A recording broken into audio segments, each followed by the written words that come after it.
Assalamualaikum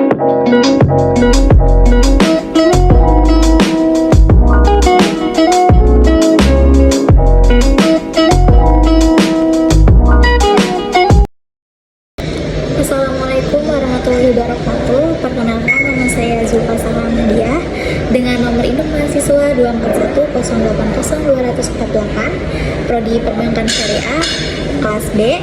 Di sini saya akan melanjutkan video yang kedua, yaitu tentang fungsi linear.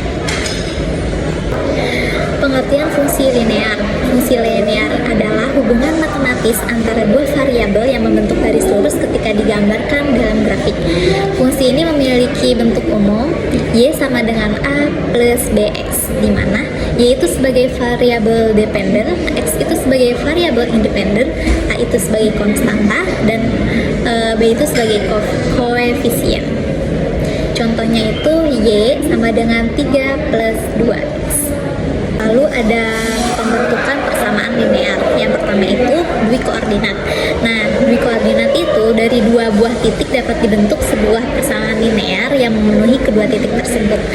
Yang kedua itu ada cara koordinat lereng. Cara koordinat lereng itu apabila diketahui sebuah titik A dengan koordinat x1, y1 dan lereng garis B, maka persamaan linearnya adalah y min y1 sama dengan b dalam kurung x min x1.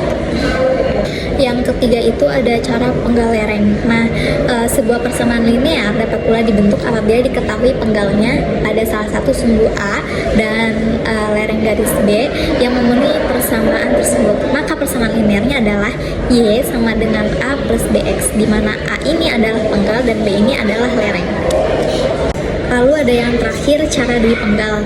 Nah, sebuah persamaan linear dapat pula dibentuk apabila diketahui penggal garis pada masing-masing sumbu, yaitu penggal pada sumbu vertikal ketika x sama dengan 0 dan penggal pada sumbu horizontal ketika y sama dengan 0. Maka persamaan linearnya adalah y sama dengan ax kurangin a per cx, di mana a ini penggal vertikal dan c ini penggal horizontal. Ada juga hubungan dua garis lurus. Nah, dalam sistem sepasang sumbu silang, dua buah garis mempunyai 4 macam kemungkinan bentuk hubungan. Yang pertama itu berimpit, yang kedua itu sejajar, yang ketiga itu berpotongan, dan yang terakhir itu adalah tegak lurus. Lalu selanjutnya itu ada fungsi permintaan dan penawaran. Nah, teori permintaan itu jika harga suatu barang meningkat, maka permintaan terhadap barang tersebut akan menurun. Sebaliknya, penurunan harga barang tersebut akan mendorong peningkatan permintaannya. Rumusnya ada di situ. QD sama dengan F dalam kurung P, lalu kemudian QD sama dengan A kurangin BP atau PD sama dengan A per B kurangin 1 per BQ. Teori penawaran. Jika harga suatu barang meningkat, maka penawaran barang tersebut akan meningkat. Sebaliknya, penurunan harga barang tersebut akan mendorong penurunan penawarannya. Rumusnya QS sama dengan F dalam kurung P, kemudian QS sama dengan A plus BP atau PS sama dengan A per B tambah 1 per BQ. Selanjutnya, keseimbangan pasar. Nah, pasar suatu jenis barang dikatakan berada dalam keseimbangan apabila jumlah barang yang diminta sama dengan jumlah barang yang ditawarkan. QD sama dengan QS. Nah, disitu secara grafik, keseimbangan ini ditunjukkan oleh perpotongan kurva permintaan dengan kurva penawaran. Lalu pajak. Nah, jika suatu barang dikenakan pajak, maka harga jual akan naik dan jumlah barang yang diminta akan berkurang sehingga mempengaruhi keseimbangan pasar barang tersebut.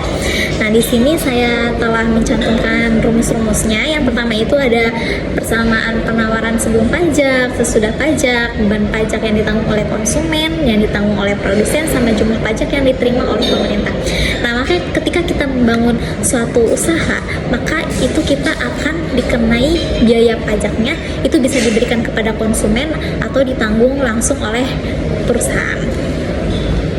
Lalu yang terakhir itu ada pengaruh subsidi. Nah, jika suatu barang diberikan subsidi, maka harga jual barang tersebut akan turun dan jumlah barang yang diminta akan meningkat sehingga mempengaruhi keseimbangan pasar barang tersebut. Nah, di sini juga saya telah mencantumkan rumus-rumusnya. Ada persamaan penawaran sebelum subsidi, lalu setelah subsidinya, lalu bagian subsidi yang dinikmati oleh konsumen, sama bagian subsidi yang dinikmati oleh produsen, lalu yang dibayarkan oleh pemerintah. Lalu kemudian di sini juga saya telah mencantumkan contohnya dari penerapan dalam ekonomi itu kan yang pertama itu keseimbangan pasar. Jadi ketika QD permintaan sama dengan QS penawaran. Contohnya itu QD sama dengan 10 min 5P, QS-nya min 4 plus 9P. Penyelesaiannya itu 10 min 5P sama dengan min 4 plus 9P sama dengan 14 sama dengan 14P, jadi P-nya tuh 1P. Habis itu Q-nya tuh sama dengan 10 kurangin 5 dalam kurung 1 sama dengan 5QI. Jadi keseimbangannya itu keseimbangan DI-nya itu adalah 5 dan 1. Keseimbangan sebelum pajak. Nah, di sini 7 tambah Q sama dengan 16 kurangin 2Q. Nah, jadi 3Q sama dengan 9, kemudian Q sama dengan 3. P sama dengan 7 plus 3 sama dengan 10. Kemudian berarti E-nya itu adalah 3 dan 10. Jadi keseimbangan pasar setelah pajaknya itu pajak itu kan rumusnya T. Nah, di sini saya menaikkan harga penawaran. Rumusnya itu sama P sama dengan A plus BQ plus T. Contohnya itu sebelum pajak ya. Di sini ada P sama dengan 7 plus Q, lalu ada P sama dengan 16 kurangin 2Q, kemudian E 3 dan 10. Jadi setelah pajaknya itu T-nya tuh 3, penawaran barunya itu sama dengan P sama dengan 10 tambah Q, keseimbangan barunya itu E 2 dan 12. Beban pajak konsumennya itu 2 dan produsennya itu sama dengan Rp1. Jadi pemerintahnya itu pajaknya itu T sama dengan 3 dikali 2 jadi sama dengan Rp6. Kemudian yang poin C, keseimbangan setelah subsidi. Nah, subsidi ini didapatkan dengan S, menurunkan harga penawaran subsidi, menurunkan harga penawaran. Nah, jadi P sama dengan A plus BQ kurangin S. Contohnya itu QD-nya itu 12 kurangin 2P. QS-nya itu sama dengan min 4 tambah 2P, lalu subsidinya itu 2. Nah, jadi setelah subsidi itu penawaran barunya P sama dengan setengah dari Q, keseimbangan barunya jadi 6 dan 3 manfaat subsidi. Konsumennya itu jadi Rp1, produsennya juga Rp1, total subsidinya itu 2 dikali 6 sama dengan Rp12. Lalu konsep biaya. Nah, caranya itu biaya total sama dengan biaya tetap tambah biaya variabel. Nah, FC ini konstansa tidak tergantung produksi, contohnya tuh kayak sewa gedung. Habis itu visi, fungsi linear dari produksi, visi sama dengan VQ.